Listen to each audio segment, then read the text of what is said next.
ഇപ്പോൾ ഈ കേരള സാങ്കേതിക സർവകലാശാല VC സ്ഥാനം ഒഴിഞ്ഞ സിസ തോമസിന് പെൻഷൻ അടക്കമുള്ള ആനുകൂല്യങ്ങളൊക്കെ അനുവദിച്ച് സർക്കാരിൻ്റെ ഉത്തരവ് വന്നിട്ടുണ്ട്.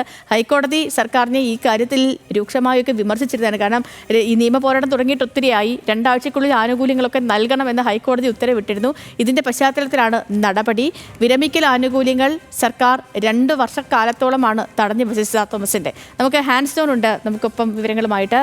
ഹാൻസ്, അങ്ങനെ സിസ തോമസും സർക്കാരും തമ്മിലുള്ള നീണ്ട നിയമ പോരാട്ടത്തിന് ഒരു ഫുൾ സ്റ്റോപ്പ് വരികയാണ്.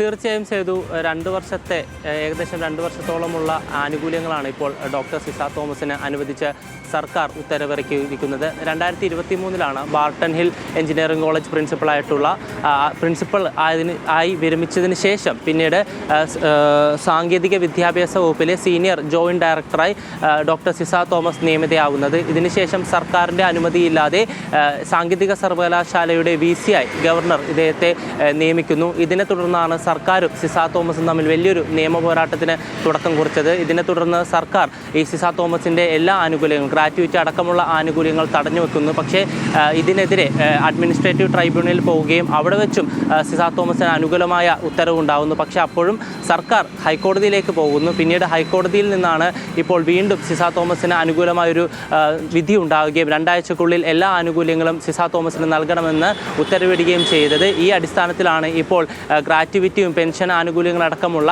എല്ലാ ആനുകൂല്യങ്ങളും നൽകിക്കൊണ്ടുകൊണ്ട് സർക്കാർ ഇപ്പോൾ ഉത്തരവിറക്കിയിരിക്കുന്നത്. സേതു, ശരി ഹാൻസ്, അങ്ങനെ 2 വർഷക്കാലത്തോളം നീണ്ട ആ നിയമ പോരാട്ടത്തിന് ഒടുവിൽ സിസ തോമസിന് അനുകൂലമായി കാര്യങ്ങൾ എത്തിയിരിക്കുന്നു. വിരമിക്കൽ ആനുകൂല്യങ്ങളൊക്കെ നൽകാൻ സർക്കാർ തീരുമാനിച്ചിരിക്കുന്നു. വിവരങ്ങൾ നൽകുകയായിരുന്നു ഹാൻസ് ജോൺ.